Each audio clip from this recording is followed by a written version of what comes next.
जय श्री राम।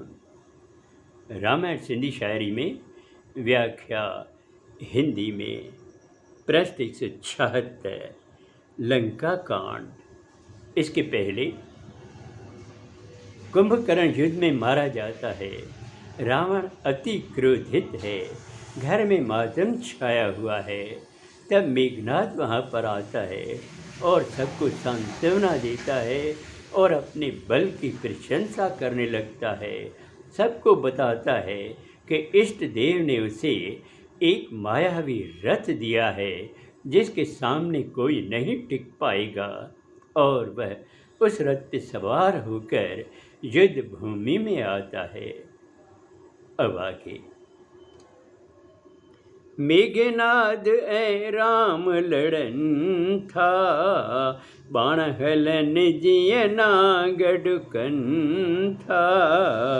पुहन भारी तीर हलायो, नागपाश सा राम बधायो। अब मेघनाद और श्री राम के बीच में युद्ध जारी है। बाण दोनों तरफ से इस तरह चल रहे हैं जैसे कोई सांप दौड़ रहे हों।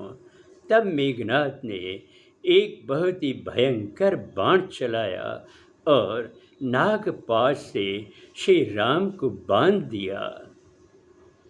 देवन में आहे समायो, मेघनाद पो पाण पसायो। हुबेहुदा लफ्ज बके थो, जामवंत खे क्रोध अचे थो। देवी देवता भी डर गए और मेघनाद जो छिपा हुआ था माया के कारण, उसने अपने आप को प्रकट किया और प्रकट होते ही वह बेहुदे शब्द बोलने लगा। श्री राम के लिए गलत शब्दों का प्रयोग करने लगा। यह सुनकर जामवंत अति क्रोधित हो उठा। मेघनाद खे तो ललकारे, दुष्ट चई थो खेस पुकारे। मेघनाद खे क्रोध तपायो, त्रिशूल खे उन डाह हलायो। जामवंत मेघनाद को ललकारने लगते हैं और दुष्ट दुष्ट कहकर पुकारने लगते हैं कि सामने आओ और युद्ध करो।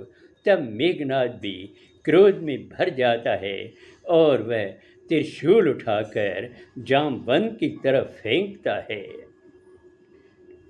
जामवंत सो हथ में धार्यो, वापस उन जी छातीय मार्यो। पेर झले उनखे फेरायो, मेघनाद खे भुए केरायो। जामवंत ने वह त्रिशूल अपने हाथ से पकड़ लिया और फिर वापस मेघनाद की छाती पर मार दिया और वह घायल हो गया। तब उसने उसके पैर पकड़कर घुमाया और बड़ी तेजी से घुमाने लगे। उन्नत बेहद वार करे थो, वरज फल सा को न मरे थो। जामवंत खे गुस्सो आयो, उनखे लंका भर उछलायो।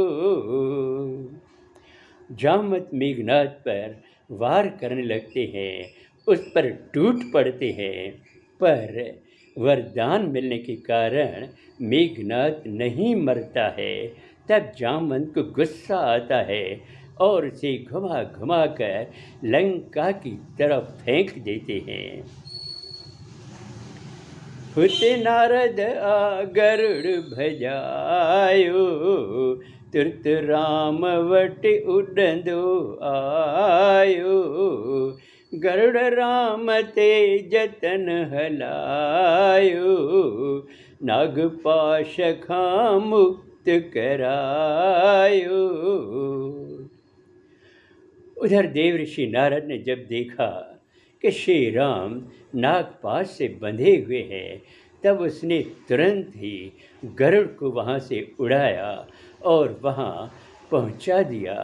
तब जब गरुड़ वहाँ पहुँचा तो उसने अपना काम शुरू किया और कोशिश करके श्री राम को नागपाश से मुक्त कराया। अब आगे अगले सोमवार को। जय श्री राम।